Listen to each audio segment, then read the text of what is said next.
Tiago, capítulo 2, versículos de 14 a 26. Comentário de Douglas Moo.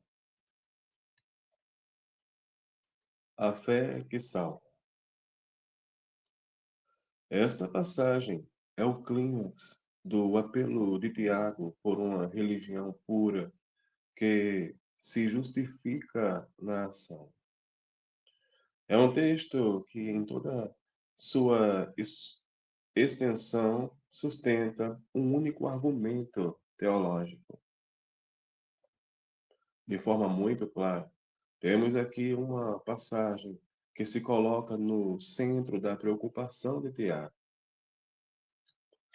Ele se mostra profundamente incomodado por uma atitude diante da fé que a vê principalmente como uma confissão verbal, tal como a confissão de que Deus é um só. Versículo 19. Esta é uma fé sem obras. Versículos 20 e 26. E Tiago a considera morta. 17 e 26. Inoperante. Versículo 20. Ela não tem poder para salvar. Versículo 14. Ou justificar. 24. Tiago pressupõe a necessidade da fé. Ele afirma possuir fé. Versículo 18. Mas a fé que ele possui, fé real, é acompanhada de obras. Versículos 14 e 17. Consumada por elas. 22. E opera juntamente com as suas obras. 22. É o tipo de fé demonstrado por Abraão, reverenciado pai da fé, e Raabe, a rejeitada e moral. É absolutamente vital compreendermos que o principal ponto deste argumento, expresso 3 vezes nos versículos 17, 20 e 26, não é que as obras devem ser acrescentadas à fé, mas que a fé genuína as inclui. Esta é a sua própria natureza. Tiago escreve esta parte de sua carta usando um estilo argumentativo, às vezes chamado diatribe. Ele apresenta um opositor imaginário que declara seu ponto de vista pessoal em contraste com o argumento de Tiago, versículo 18. Ele ataca aqueles que defendem o ensino que ele combate como se estivessem presentes. Ó homem insensato, versículo 20. E apela diretamente a seus leitores para que julguem a irrefutabilidade daquilo que está afirmando. Vês 22 a 24. Tal estilo é uma forte indicação de que Tiago está combatendo alguns falsos mestres que estavam apresentando uma visão incorreta acerca da fé. É quase certo que esses mestres conheciam a insistência de Paulo na justificação pela fé somente, mas é quase igualmente claro que a compreensão que eles tinham da opinião de Paulo era tragicamente defeituosa. A linha de pensamento contestada por Tiago nesta passagem certamente não é a de Paulo. Sendo corretamente interpretados, Tiago e Paulo estão de acordo na compreensão que possuem sobre fé e obras e o relacionamento delas com a justificação. Cria-se a aparência de um conflito, porque os dois atribuem significados diferentes a duas palavras-chave, fé e justificar, e porque seus argumentos se dirigem contra erros distintos. Versículo 14. A ênfase de Tiago no uso de misericórdia e sua consequência para o dia do julgamento, versículos 12 e 13, leva naturalmente a perguntas tais como os efeitos de misericórdia podem ajudar no julgamento? Ou a fé não é tudo o que importa? Tiago responde a estas perguntas apontando para a união inseparável entre fé e obra.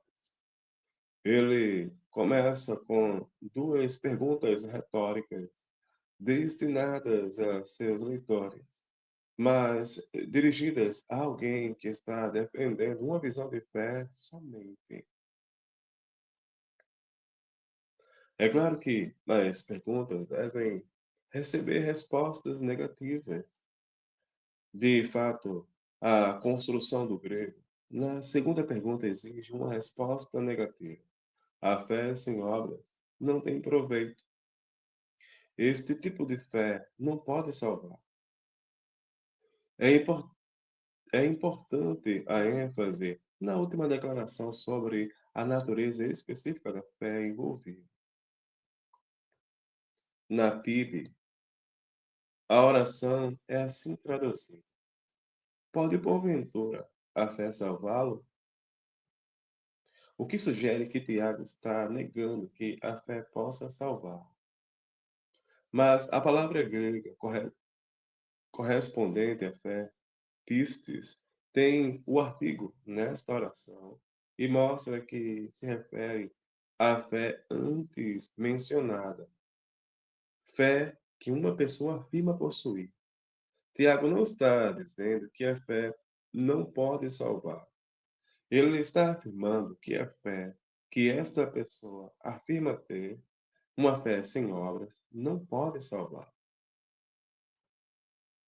Portanto, embora a opinião de Tiago acerca da fé não seja diferente daquela defendida por Paulo e todo o Novo Testamento, conferir 1:6, 2:1 e 5 e 5:5, em 2:14 a 26, fé quase sempre se refere a uma fé espúria que nem Paulo nem Tiago considerariam como a genuína, como a genuína fé cristã.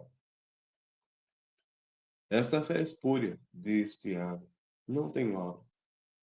Também, nesta palavra, alguns enxergam uma diferença entre Paulo e Tiago.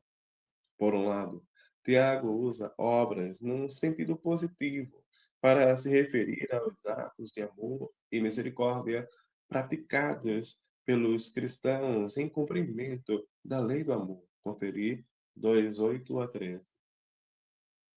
Paulo, por outro lado, levanta uma polêmica contra as obras da lei, uma expressão que conota principalmente a observância legalista dos aspectos rituais da lei mosaica.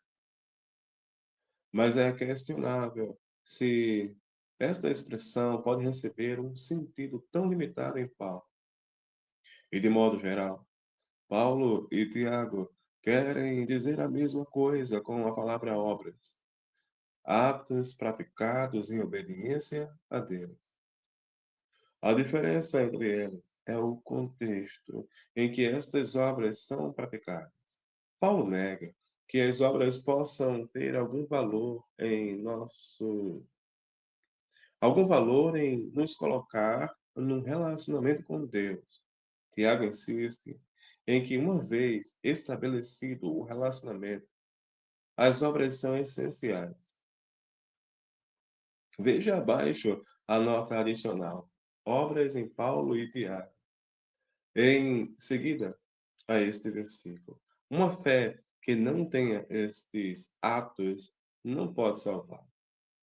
Embora a expressão salvar, sozo, algumas vezes descreva a entrada inicial de uma pessoa no reino de Deus, conversão, ela frequentemente denota o livramento final do pecado, da morte e do julgamento no último dia.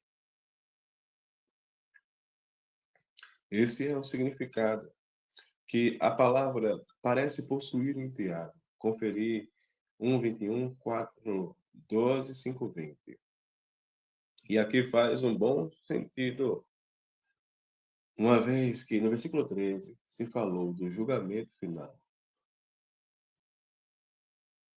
Então, quando Tiago diz que a fé que algumas pessoas afirmam possuir não pode salvar, ele provavelmente quer dizer que ela não terá nenhum proveito na hora do justo julgamento de Deus.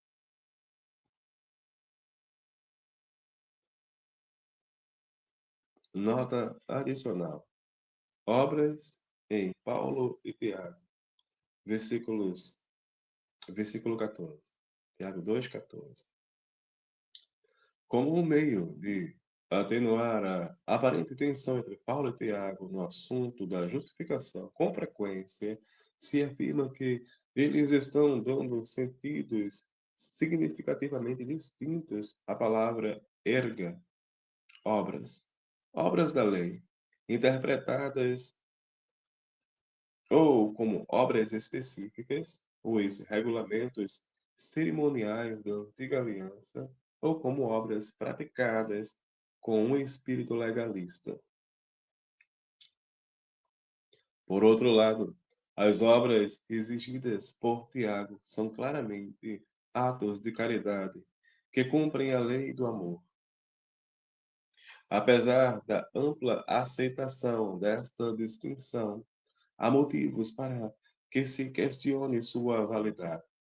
Por um lado, o conceito de Paulo sobre obras é muito mais amplo do que poderia sugerir sua interpretação. Romanos 9:10 a 11 é o texto que mais nos coloca próximos da definição de obras na literatura paulina. E não ela somente, mas também Rebeca, ao conceber de um só, Isaque, nosso pai. E ainda não eram os gêmeos nascidos, nem tinham praticado o bem ou o mal, para que o propósito de Deus, quanto à eleição, prevalecesse, não por obras, mas por aquele que chama. Nestes versículos fica claro que obras inclui qualquer coisa praticada, seja boa ou má. Em Romanos 4, as obras de Abraão, nas quais ele não podia se vangloriar, evidentemente devem ser boas obras. E ainda, Romanos 4 está intimamente associado com um argumento em 3:20 a 28, onde se emprega a expressão obras da lei. O caso parece ser de que Paulo vê obras da lei como um tipo específico de obras, aquelas praticadas em obediência à lei mosaica. Certamente este é o significado da expressão nos dois únicos casos de equivalentes judaicos. Macetorá.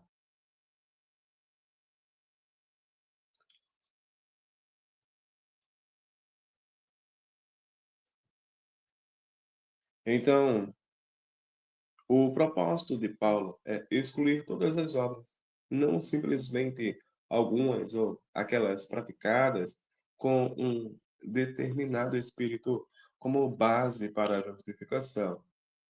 Por outro lado, não está claro que em Tiago podemos limitar as obras aos atos de caridade. Seguramente, ele há Ele, há pouco, havia falado de atividades que cumprem a lei do amor e menciona como ilustração atos de caridade, nos versículos 16, 15 e 16. Mas estes seus exemplos específicos, extraídos das vidas de Abraão e Raabe, versículos 21 a 25, não incluem claramente atos de caridade. No caso de Abraão, em particular, o que está em vista é sua obediência per si, sem nenhuma referência a qualquer ato de caridade demonstrado a terceiros. Desta forma, parece que Paulo e Tiago estão operando com interpretações de obras basicamente semelhantes. Qualquer coisa feita em obediência a Deus e a serviço dele. A diferença entre Paulo e Tiago está na sequência das obras e da conversão. Paulo nega a eficácia de obras praticadas antes da conversão, mas Tiago está apelando à necessidade absoluta de obras praticadas depois dela. Versículos 15 e 16. A ilustração que Tiago usa nos versículos 15 e 16 deixa claro que ele está particularmente preocupado com a pessoa cuja fé consiste somente de palavras. Ele retrata uma pessoa que tem, no mínimo, um relacionamento externo com a igreja, uma vez que é seu irmão ou irmã que está passando necessidade. A carência é por artigos básicos, mantenedores da vida, roupas adequadas. A palavra grega gimnos, nu, revista e corrigida, carecidos de roupa. Frequentemente é uma referência à veste de cima, o chiton e alimento cotidiano. Como reage o crente?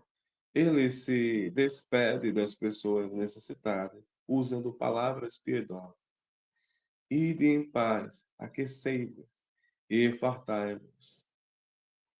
Ide em paz é uma conhecida forma judaica de despedir. Phillips capta bem o sentido. Boa sorte. Os verbos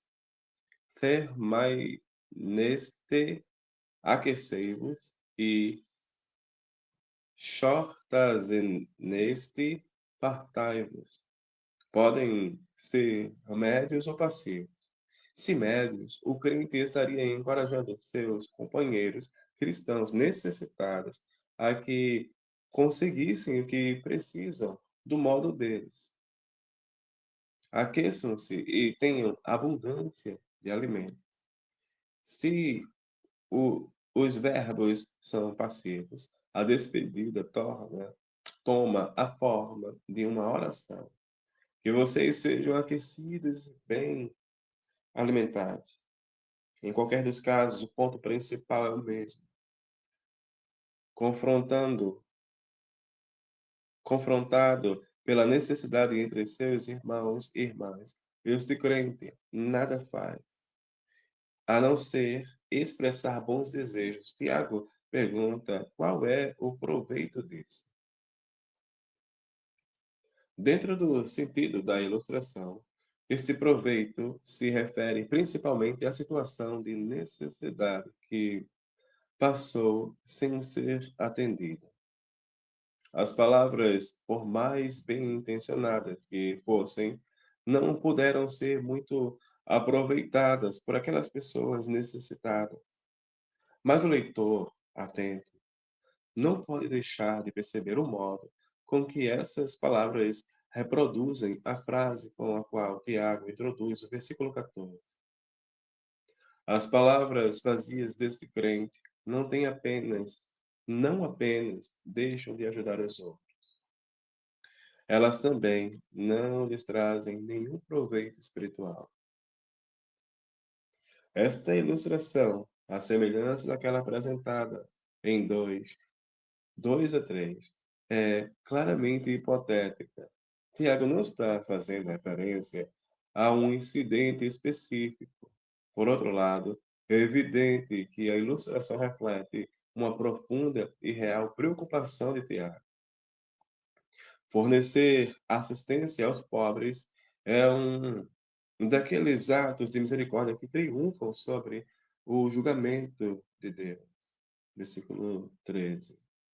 Neste aspecto, Tiago se coloca ao lado de uma tradição bíblica longa e bem representada.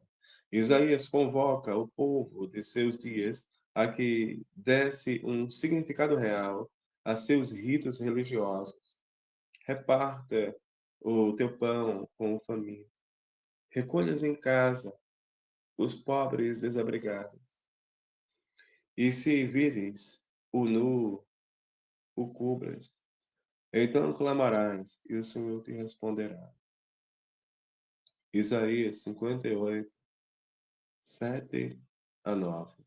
Jesus prometeu o reino àqueles que dessem de comer e vestissem a um destes meus pequeninos irmãos. Mateus 25, 31, 46. E João nega que qualquer pessoa que deixe de auxiliar a um irmão em necessidade possa ter o verdadeiro amor, pois o amor não é de palavra, nem de língua, mas de fato e de verdade. 1 João 3, 17 e 18. Esta advertência precisa constantemente ser ouvida pela igreja. Muitas vezes nos contentamos em oferecer simples palavras, quando Deus pode estar nos chamando à ação. Palavras, sermões, orações, confissões de fé, conselhos sábios, encorajamento são indispensáveis ao cristianismo verdadeiro. Mas Tiago nos lembra de que as palavras provam ter um significado real quando as pessoas veem as ações que correspondem a ela. Versículo 17. A partir da ilustração, Tiago conclui: a fé, se não tiver obras, por si só está morta. A expressão por si só, cá realtem, sugere, conforme diz Maior, que a fé está não apenas externamente inoperante, mas internamente morta. Este tipo de fé é, em si, inútil, inativa, inerte.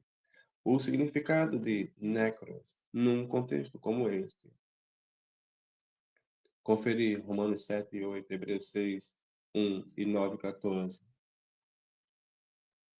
Então, o contraste não é entre fé e obra, mas entre fé com obras e fé sem obras. Esta última assemelha-se a um corpo sem espírito, sem vida e não traz proveito algum para o dia do julgamento. Tiago passa, versículo 18, para um novo estágio de seu argumento, intercalando a opinião de uma outra pessoa. Mas alguém dirá: não é fácil determinar a identidade desta pessoa, nem o conteúdo de sua opinião. A principal razão dessa dificuldade é que os manuscritos antigos não têm pontuação, de forma que temos de decidir por nós mesmos até que ponto vão os comentários daquela pessoa. Existem principalmente três possibilidades.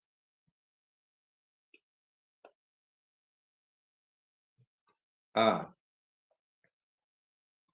Esta outra pessoa é um aliado de Tiago que leva adiante o argumento do autor, questionando a realidade da fé da pessoa mencionada nos versículos 14 a 17. Você, o falso crente da ilustração, diz que tem fé. Eu tenho obras. Mas você não pode me mostrar sua fé, pois não tem obras. Eu, por outro lado, posso lhe mostrar minha fé através de minhas obras. A grande vantagem desta interpretação é que ela lida coerentemente com os pronomes. Você é sempre a pessoa que afirma possuir fé, mas não tem obras.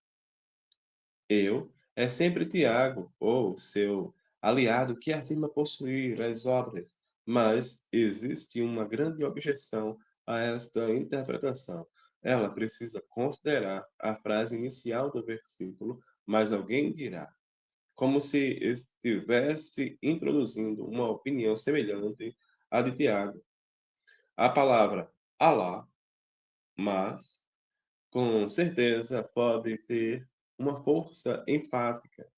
Sim, na verdade, mas a frase, como um todo, é consistentemente usada na literatura grega para introduzir uma objeção ou discordância em relação à opinião que está sendo apresentada. Veja 1 Coríntios 15:35 e numerosos exemplos no estilo de diatribe.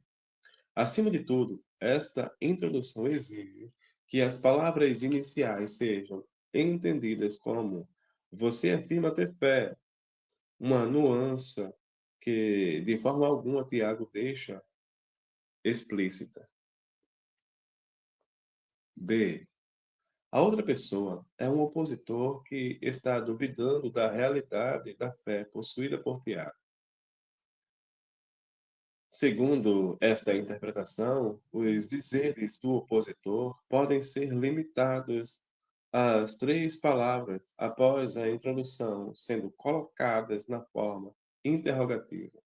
Você, Tiago, realmente tem fé? Tiago então responde: Eu tenho obras.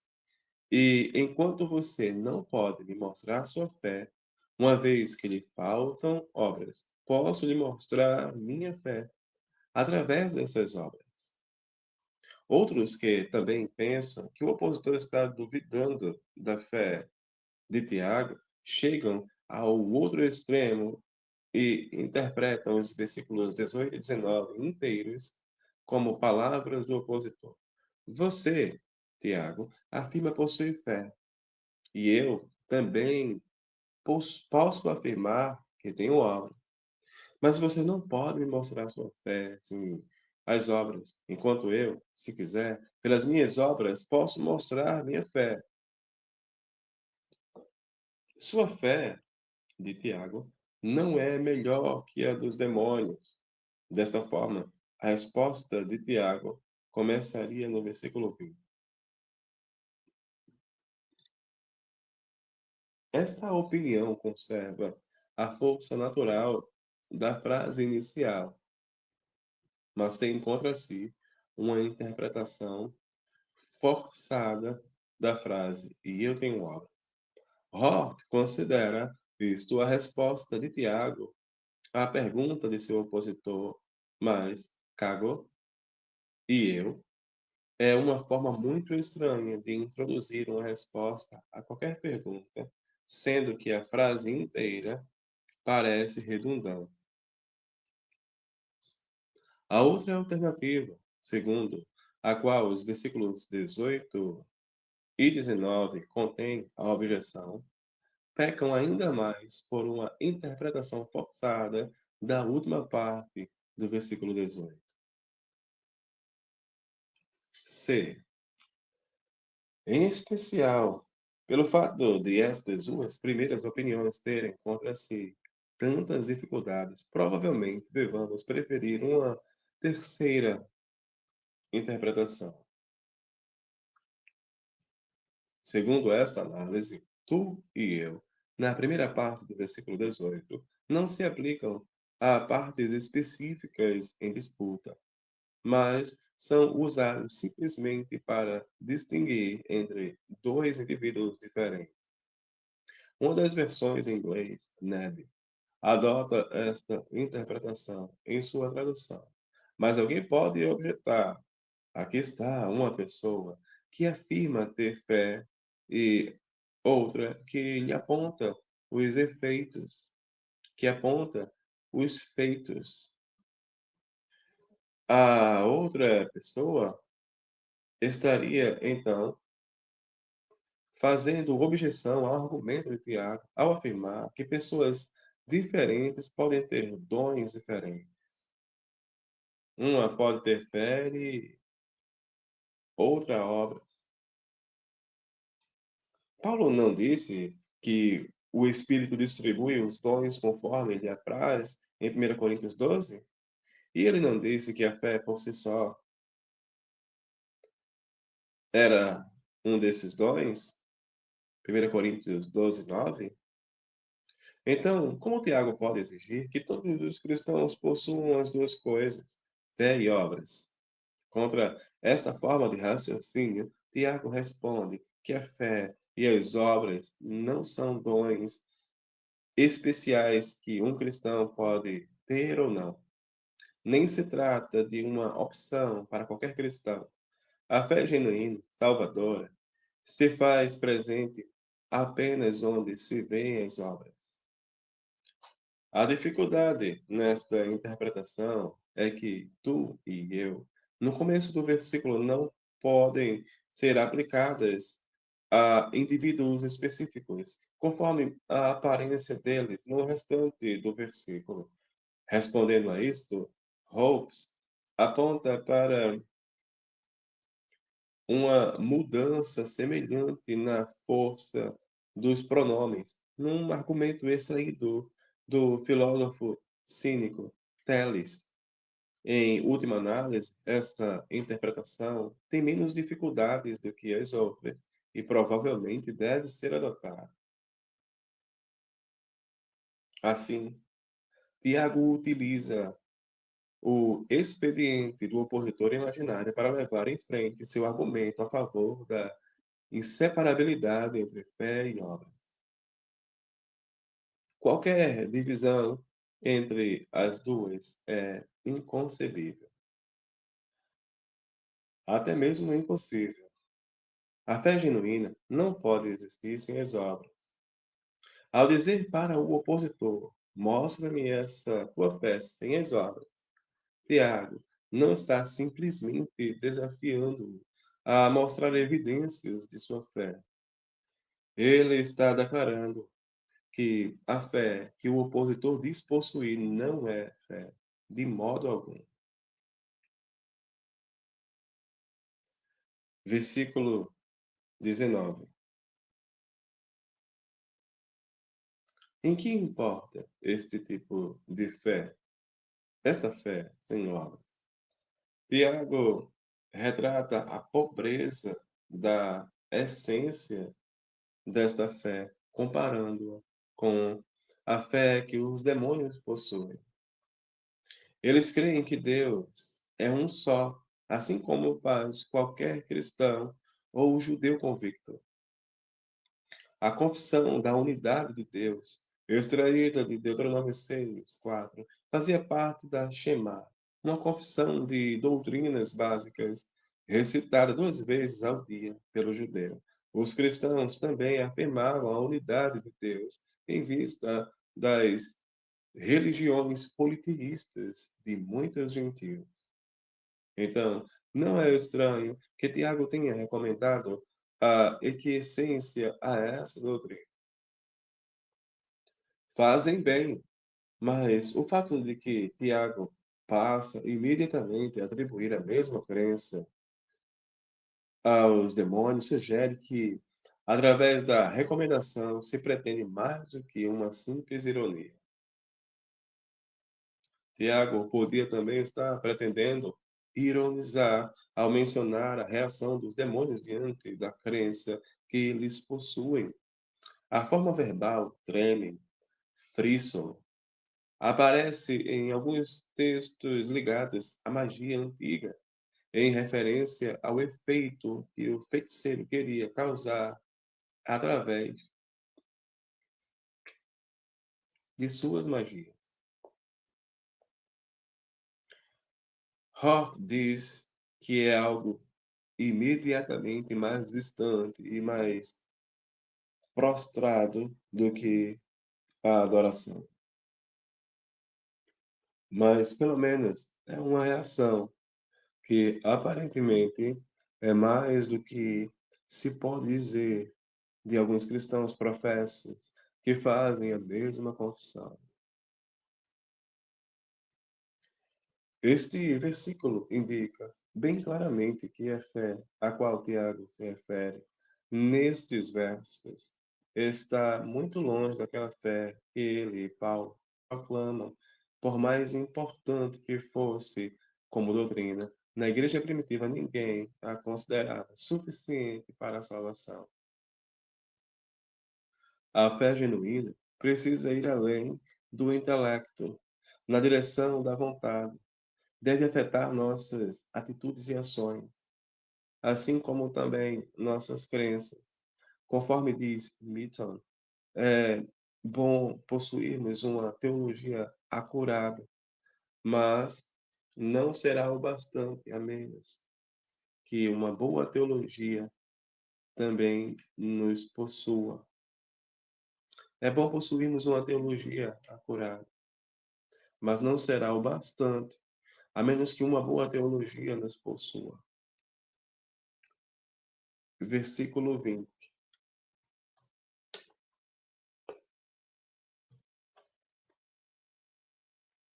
Este versículo introduz um novo estágio na resposta que Tiago dá à declaração de que a fé pode existir sem as obras correspondentes.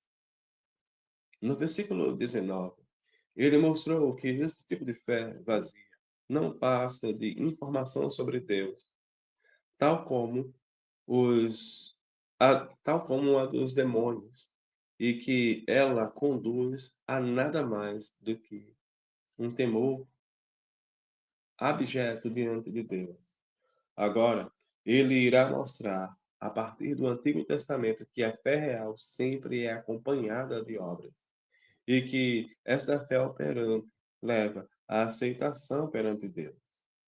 Tiago se dirige à pessoa que defendeu a separação entre fé e obras como homem insensato, revista e corrigida, vão. Insensato, kenos, literalmente vazio, raramente é usado com relação a pessoas, mas é provável que indique uma compreensão deficiente e perversidade moral. Não precisamos pressupor que Tiago tivesse uma pessoa específica em mente. Alguns eruditos, ansiosos por descobrir um desentendimento entre Paulo e Tiago, chegaram a afirmar que aqui ele estava pensando em Paulo. A repreensão a um opositor imaginário era um aspecto comum na argumentação antiga. Conferir também Romanos 2:1 e 9:20. Tiago pergunta a seu oponente imaginário se ele gostaria de ficar certo de que aqui a força de gnosco, saber, a fé sem obras é inoperante. Aqui a corrigida traz morta, reflexo de uma leitura variante interior, inferior.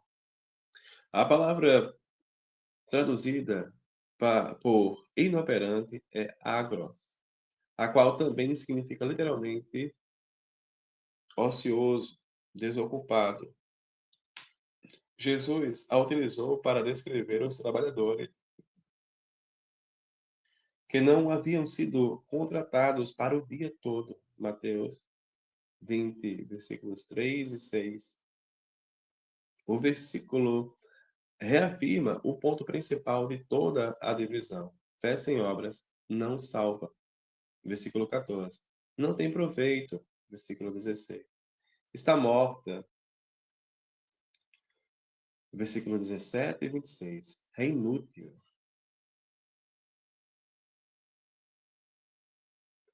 21. Além disso, fé sem obras não justifica. Esta é a tese dos versículos 21 a 25. Teologicamente declarada aos leitores de Tiago no versículo 24 e demonstrada pelas vidas de Abraão e Raabe nos versículos 21 a 23 e 25. É possível que Tiago tenha mencionado Abraão como exemplo pelo fato de seus oponentes terem feito uso de Gênesis 15, 6 como prova textual da importância da fé. Abraão, uma das figuras mais reverenciadas na história de Israel, era citado frequentemente pelos judeus em apoio de todos os tipos de linhas de pensamento. Como se poderia esperar, a admirável obediência de Abraão ao duro mandamento do Senhor, no sentido de sacrificar seu filho Isaque, era uma fonte bastante popular de comentários teológicos e devocionais. Philo chama esta oferenda de Isaque de a maior obra de Abraão. Sobre Abraão, 167. E 1 Macabeus 2:52 liga ao pronunciamento de Gênesis 15:6 a fidelidade de Abraão, a prova. E isso lhe foi imputado para a justiça. Tiago argumenta que a disposição de Abraão para matar seu filho em obediência ao mandamento do Senhor é uma evidência das obras, com base nas quais ele foi justificado. É neste ponto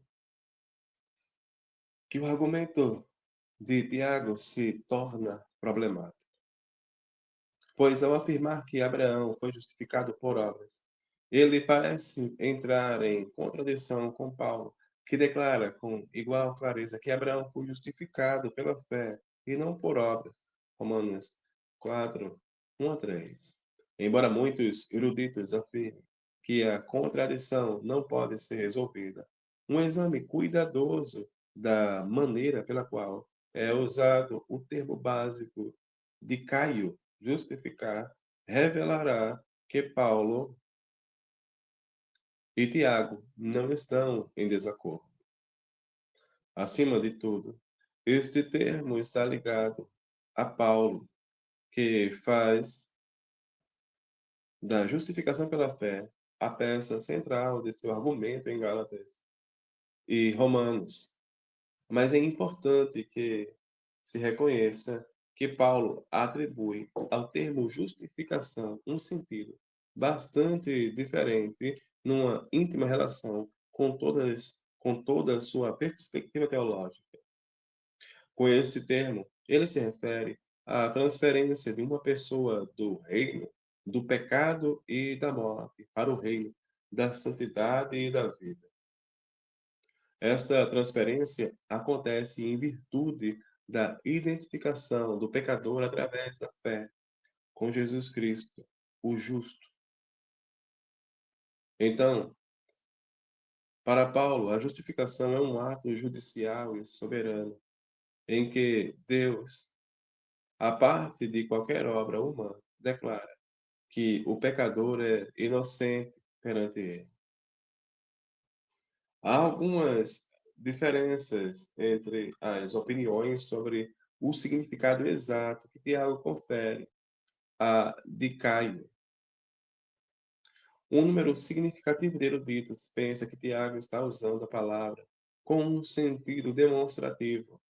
Abraão e Raabe foram justificados por obras, no sentido de que eles demonstraram seu estado de justiça praticando boas obras. Assim seria eliminado todo o conflito com Paulo, porque, embora ele enfatize que a fé é a única condição para a declaração de justiça, Tiago estaria argumentando que as obras são o único modo pelo qual o estado de justiça pode ser demonstrado. Entretanto, apesar de existirem alguns precedentes para este significado de Caio, Gênesis 4, 44, 16 e Lucas 7, 29 e 35, E as referências em G. Schrank, TDNT 2, página 213 a 214, esse não é o sentido habitual. O mais importante é que este sentido não se encaixa muito bem em Tiago 2, onde a pergunta não é como a justiça pode ser demonstrada, mas sim que tipo de fé dá garantia de justiça. Portanto, é provável que Tiago esteja usando de Caio num sentido de declaração, mas ele difere de Paulo ao aplicar a palavra ao pronunciamento final de Deus em relação à justiça de uma pessoa e não à segurança inicial desta mesma justiça pela fé. Em outras palavras, Tiago usa justificar onde Paulo fala de julgamento. Esta distinção entre o que Wesley chamou de justificação inicial e justificação final explica a aparente discrepância entre Paulo e Tiago. Neste sentido, o uso de Caio tem amplos precedentes no judaísmo, no Antigo Testamento e no ensino de Jesus. No Antigo Testamento de Caio, no hebraico, Sadak, geralmente se aplica a um veredicto de inocência pronunciado com base numa justiça demonstrada ou lealdade à aliança. Veja abaixo a nota adicional. A justificação no Antigo Testamento e no judaísmo. Este veredicto tem uma ligação natural com o último julgamento. No ensino de Jesus, este sentido de Caio também é visto com clareza. Certa vez ele advertiu seus ouvintes: porque pelas tuas palavras serás justificado, e pelas tuas palavras serás condenado. Mateus 12:37. A frequente dependência que Tiago revela do ensino de Jesus torna ainda mais importante esta referência. Uma razoável objeção a esta interpretação de Tiago 2 é que, segundo o texto da Almeida Revista Atualizada, Abraão foi justificado quando ofereceu Isaac. Mas o particípio auristo anenéricas poderia ter sido traduzido simplesmente por tendo oferecido, podendo ser considerado como uma especificação daquelas obras pelas quais Abraão alcançou a justificação final. Se interpretarmos o ensino de Tiago desse modo, ele não poderá ser acusado de contradizer o ensino de Paulo. Tiago afirma que Abraão praticou obras e que aquelas obras foram usadas como critério no julgamento final de Deus sobre a vida de Abraão. Ele pressupõe que Abraão tinha fé e que aquela fé foi um elemento básico em sua aceitação por parte de Deus. Versículo 22 e 23. Mas ele enfatiza que a vida de alguém que tenha sido aceito por Deus precisa revelar o fruto desse relacionamento através de boas obras. Paulo se concentra naquilo que precede e torna possível estas obras.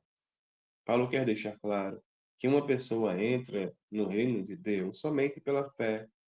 Tiago insiste em dizer que Deus exige as obras daqueles que estão dentro.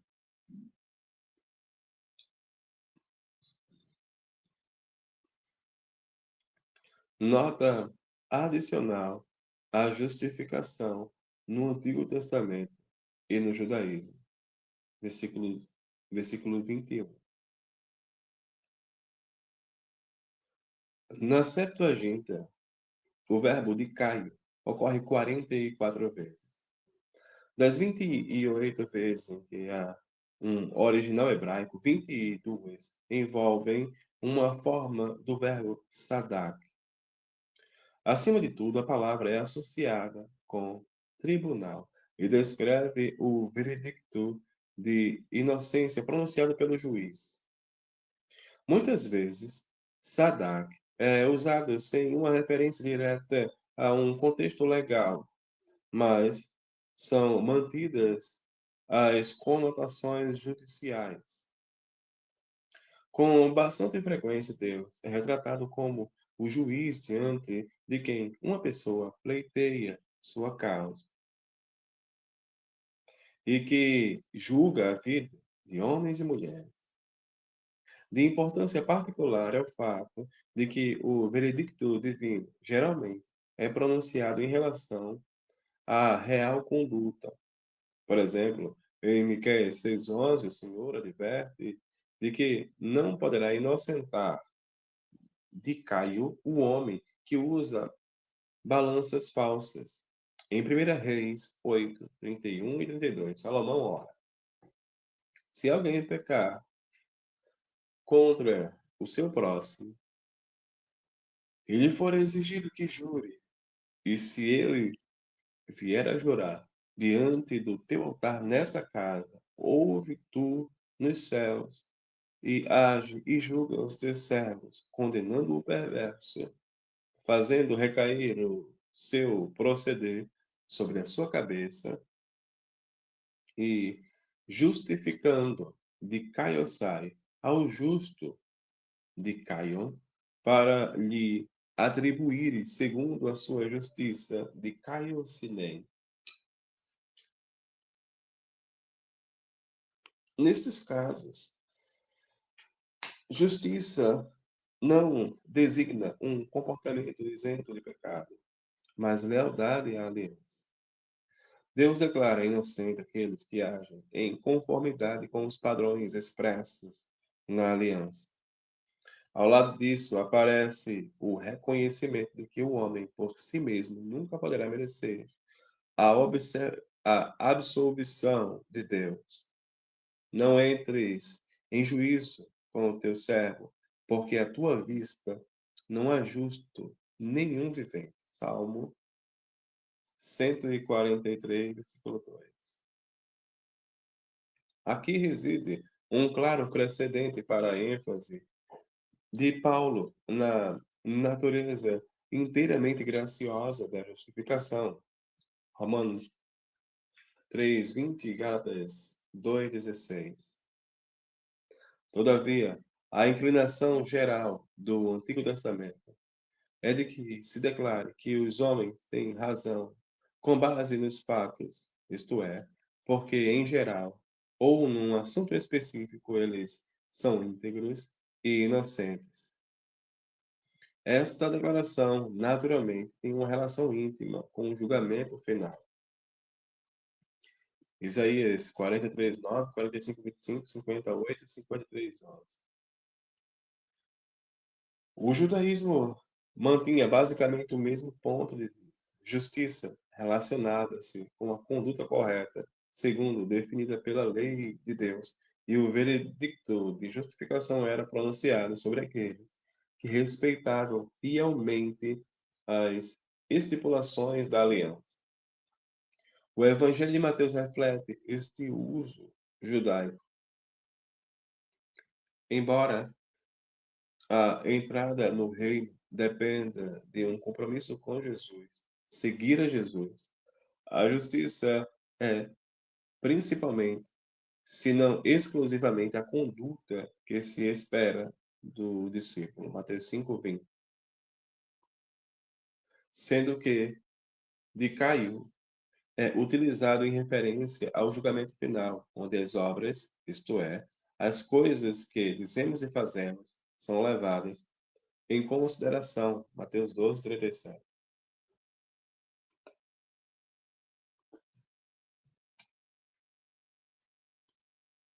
Versículo 22. Dirigindo-se ainda ao opositor, do versículo 18. Agora, Tiago afirma que a fé de Abraão operava juntamente com as suas obras. Se o versículo 21 deixou a impressão de que Tiago está interessado apenas nas obras de Abraão, este verso revela que em todo o tempo ele estava pressupondo a fé de Abraão. Devemos nos lembrar de que o que Tiago deseja ilustrar é a natureza da fé de Abraão, uma fé que não é inoperante. Versículo 20. Além disso, provavelmente Tiago estava pensando todo o tempo em Gênesis 15, 6, que coloca ênfase na fé que Abraão possuía. Ele começa com as obras de Abraão, porque era este elemento da vida do patriarca que ele precisava destacar. Talvez alguns de seus leitores tivessem se apegado a Gênesis 15, 6, a fim de enfatizar a fé de Abraão, interpretando-a de acordo com algumas tradições judaicas, como se ela fosse o seu abandono da idolatria para adorar a um único Deus. Mas é claro que esse tipo de fé não seria melhor do que a fé dos demônios. E Tiago quer demonstrar que a fé de Abraão era muito mais do que isso. Tiago faz uso de outro jogo de palavras para enfatizar a íntima relação entre a fé de Abraão e suas obras. A fé operava juntamente, sinergiei, com suas obras. Ergóis. A fé que Abraão possuía era uma fé operante, ativa, que não era tanto a origem de suas obras, mas a parceira delas. Esta atividade conjunta de fé e obras é acentuada pelo uso do tempo imperfeito no verbo, um tempo que conota uma ação repetida ou contínua. A fé não era algo que Abraão exercia numa ocasião. Ela estimulava, dirigia e operava junto com suas obras. Mas a fé demonstrada por Abraão não somente causara um efeito em suas obras. Estas também fizeram alguma coisa com sua fé. Foi através delas que sua fé se consumou. Ao meio da revista corrigida.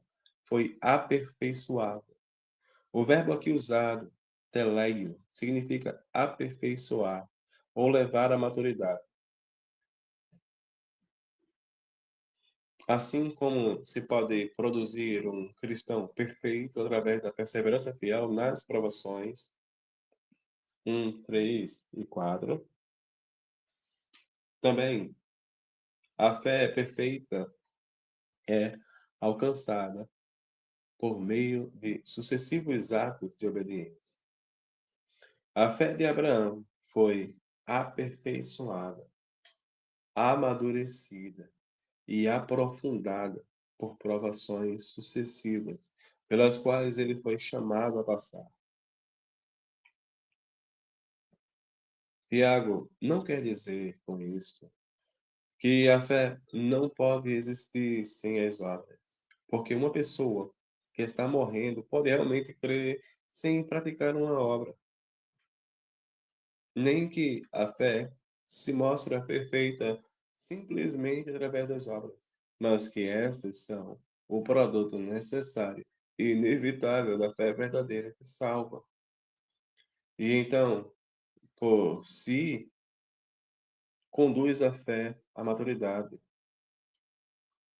Se eu der uma marretada num arco que atravessa uma mesa de vidro, o desfecho necessário será uma mesa de vidro despedaçada. Por si só, o despedaçamento não é o golpe da marreta, mas é seu resultado inevitável. De modo semelhante, A fé é a ação decisiva que conduz à justificação, mas a ação deixa a marca de sua ocorrência, as obras. A fé não pode ser confundida com obras, mas também não pode ser separada delas.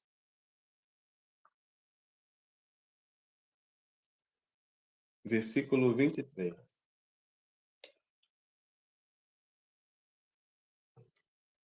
Como resultado da ativa operação conjunta de fé e obras na vida de Abraão, manifestada principalmente em sua obediência a Deus quando lhe foi pedido que sacrificasse seu filho, foi-lhe concedida a aprovação de Deus. Ele recebeu justiça e foi chamado amigo de Deus. Agora, é citado Gênesis 15:6, que estava por trás de toda a discussão de Tiago. Mas o que Tiago quer dizer quando afirma que se cumpriu a Escritura em resultado da obediência de Abraão? Certamente, Gênesis 15:6 é uma profecia. Não é uma profecia. Este texto afirma, de maneira bem direta, que Deus levou em conta ou considerou a fé de Abraão ao lhe conferir justiça. Neste contexto, especificamente sua fé na promessa feita por Deus de que lhe daria um filho e muitos descendentes. Justiça deve ser encarado num sentido judicial ou forense, com o significado de que Deus o considerou como sendo justo perante si, e provavelmente este é o significado do original. Desta forma, como poderia se cumprir esse pronunciamento? Um ponto importante é reconhecer que o verbo pleroo não precisa receber um significado que se restrinja a cumprir. Este verbo significa basicamente encher ou encher completamente, podendo se aplicar a redes de pesca, Mateus 13:48, e casas, João 12:3. De maneira mais típica no Novo Testamento, ele é usado para designar a plenitude ou apogeu do Antigo Testamento através do advento de Jesus. Isto pode tomar a forma de cumprimento de uma profecia, a apresentação do significado último de um evento histórico, Mateus 2:15, ou a interpretação e aplicação culminantes da lei do Antigo Testamento, Mateus 5:17. Assim, não é preciso pensar que Tiago enxergava Gênesis 15:6 como uma profecia que foi cumprida mais tarde na vida de Abraão. Em vez disso, o que ele está declarando é que este verso encontra o seu significado e importância últimos na vida de obediência de Abraão. Quando Abraão colocou fé no Senhor, Deus lhe deu, naquele momento e naquele lugar, a condição de um relacionamento justo consigo. Antes de ele praticar obras, antes de ser circuncidado.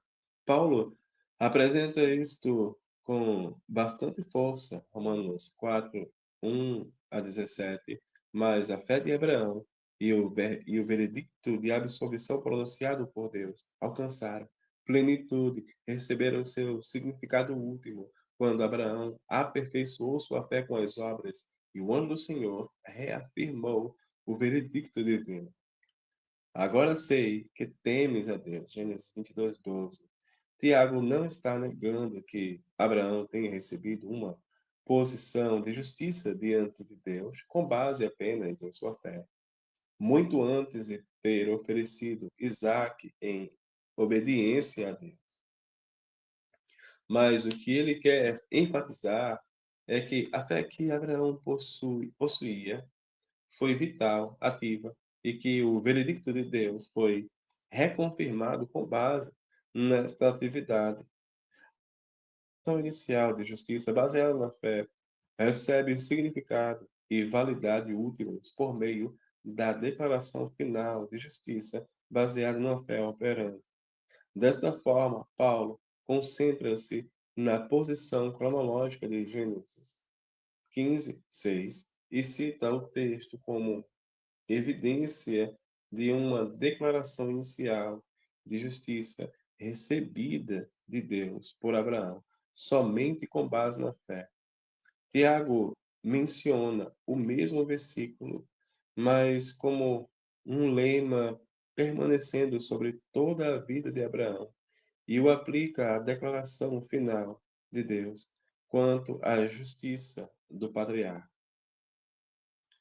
Tiago apresenta um segundo resultado da fé ativa de Abraão. Ele foi chamado amigo de Deus.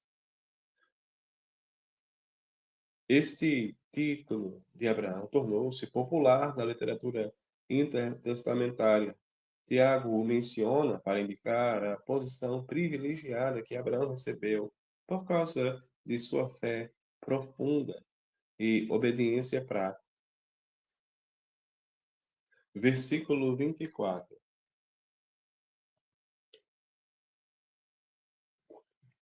Agora, Tiago se dirige diretamente a seus leitores. Verificais, orate e fórmula principal e formula um princípio teológico extraído da vida de Abraão. Uma pessoa é justificada por obras e não por fé somente. Com esta declaração, alcançamos o clímax da tensão entre Paulo e Tiago. Pois Paulo não diz exatamente o contrário.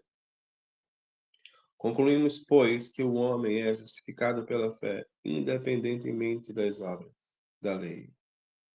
Romanos 3:28. Em nosso comentário sobre os versículos 14 e 21, já tratamos dos pontos cruciais, mas será útil repeti-los aqui. Primeiro, devemos reconhecer que a fé mencionada por Paulo e a fé somente de Tiago são conceitos inteiramente diferentes. Paulo tem um conceito de fé fortemente dinâmico, através do qual o crente tem uma união íntima com Cristo, seu Senhor, e que inclui um compromisso de obediência a esse Senhor. É por isso que Paulo pode se referir à obediência por fé. Romanos 1:5. E dizer que a fé que atua pelo amor é a que vale em Cristo. Gálatas 5:6. Em outras palavras, para Paulo, a fé inclui um compromisso de obediência, confessando a Jesus como Senhor, o verdadeiro conteúdo da fé, que se alcança a salvação e a justificação. Romanos 10:9-10. Embora o conceito de Tiago sobre a fé possa não ser totalmente diferente desse, nos versículos 14 a 26, ele falou de uma fé que certas pessoas afirmam possuir. Versículo 14. Esta fé é uma questão de discurso sem ação. Versículos 15 e 16. É uma profissão verbal sem crédito nem compromisso. Versículos 18 e 19. É a esta fé morta, inoperante, que Tiago se refere como fé somente, no versículo 24. O próprio Paulo seria o primeiro a condenar qualquer pessoa que pensasse que esta fé pode justificar.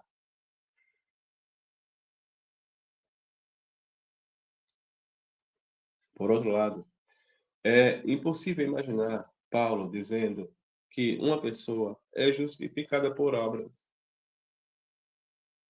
Conforme revela Romanos 4:2-8, conferir Romanos 9:10-12, Paulo excluiu as obras como base para a justificação.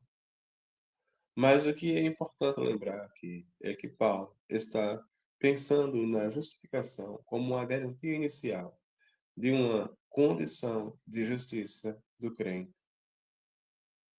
Conforme argumentamos, Tiago opera com um sentido diferente de Caio, utilizando em referência ao veredicto final de Deus somente sobre nossa vida. Se o relacionamento inicial de uma pessoa com Deus pode ser estabelecido somente com base na fé, Paulo, o reconhecimento final deste relacionamento leva em conta as obras que, inevitavelmente, a verdadeira fé deve produzir, Tiago. Nas palavras de Calvino, assim como Paulo afirma que somos justificados sem a ajuda das obras, também Tiago não permite que sejam considerados justos aqueles que não têm boas obras. A pequena palavra somente que Tiago acrescenta à fé faz toda a diferença. Ela mostra que Tiago não tem nenhuma intenção de excluir a fé do processo de justificação. Entretanto, ele estava profundamente incomodado com uma fé sem consequências para a vida, que podemos até chamar de fé barata. Ao enfrentar esta tendência, Tiago teve de colocar bastante ênfase na natureza ativa da fé e afirmar que, no final das contas, as ações têm importância. Paulo estava enfrentando um problema bastante diferente. Seus opositores judeus e judaizantes consideravam as obras praticadas em obediência a Deus como base suficiente para lhes garantir um lugar na aliança com Deus. Contrariando esta tendência, Paulo afirmou que, com efeito, a aliança na qual eles confiavam estava falida e que a fé em Cristo era o único caminho pelo qual uma pessoa poderia se tornar justa diante de Deus.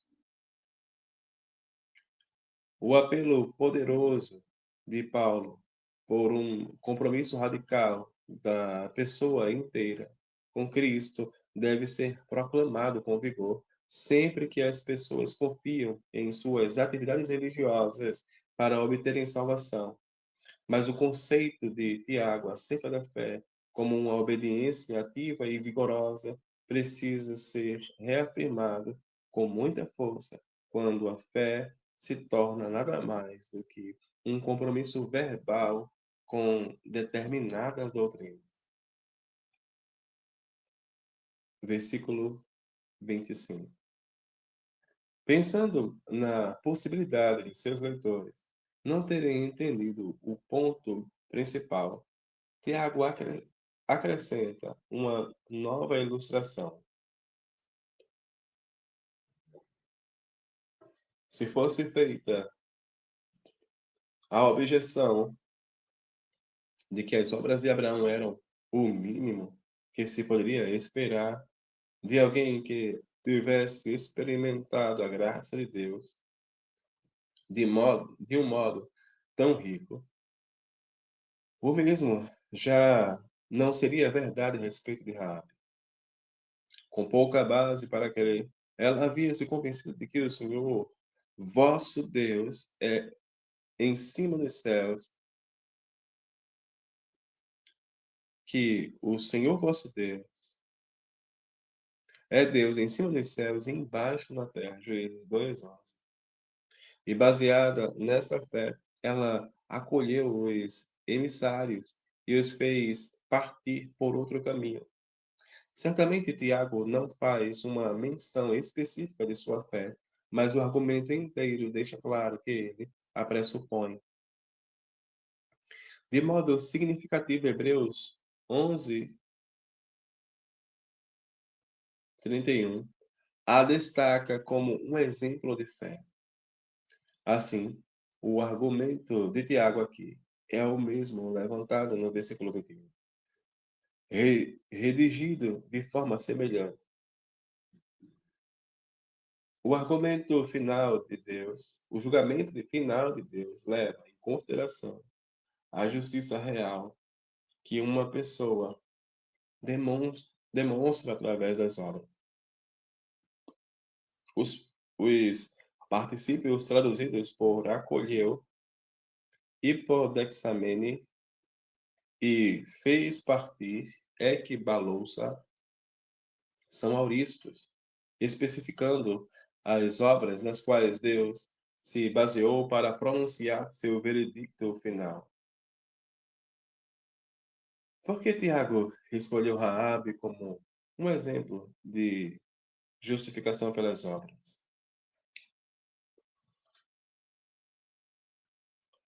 Talvez ele tenha sido influenciado pela ligação tradicional entre Abraão e Raabe, verificada em 1 Clemente 10:12. Neste texto, Abraão e Raabe são elogiados por sua fé e hospitalidade.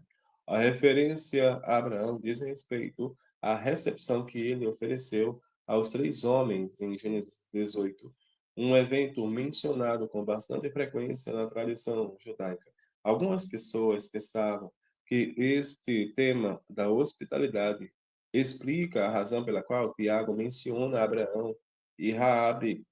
As obras que eles praticaram são exatamente aquelas que faltam às obras com uma fé inautêntica. Versículos 15 e 16. Entretanto, um sério problema nesta teoria é que Tiago deixa de mencionar o acontecimento de Gênesis 18. Outra possibilidade é de que Abraão e Raabe sejam mencionados pelo fato de que ambos eram considerados prosélitos convertidos, que agiam com base na fé que tinham no único Deus.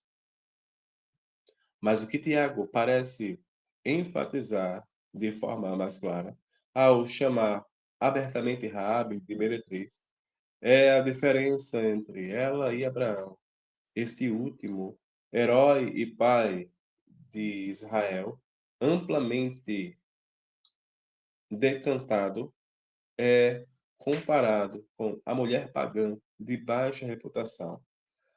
Mas tanto o patriarca quanto a prostituta são declarados justos com base nas obras que provinham a fé que possuíam. Versículo 26. Tiago conclui esta passagem reafirmando seu tema central: a fé sem obras é morta. Do mesmo modo que o corpo sem seu espírito vivificante ou fôlego de vida, Gênesis 2:7, não passa de um cadáver, assim também a fé sem obras, que lhe dão vitalidade é morta. Novamente, percebemos que Tiago está preocupado não com que as obras sejam acrescentadas à fé, mas sim com que se possua o tipo certo de fé, uma fé operante. Sem esse tipo de fé, o cristianismo torna-se uma ortodoxia estéril e perde todo o direito de ser chamado de fé. Tanto quanto, ironicamente, ninguém mais do que Lutero captou com tanta força a mensagem básica de Tiago 2:14 a 26, em seu prefácio a Romanos. Oh, esta fé é uma coisa poderosa, sempre ativa e viva. Para ela, é impossível não praticar coisas boas sem cessar. Ela não pergunta se as obras devem ser praticadas, mas antes que a pergunta seja feita, ela já as praticou e está constantemente a realizá-las. Portanto, qualquer pessoa que não pratica tais obras é um descrente. Ela tateia e olha ao redor em busca de fé e obras Ela tateia e olha ao redor em busca de fé e boas obras, mas não sabe o que é a fé, nem o que são as boas obras. Mas mesmo assim, ela vive falando, usando muitas palavras acerca de fé e obras.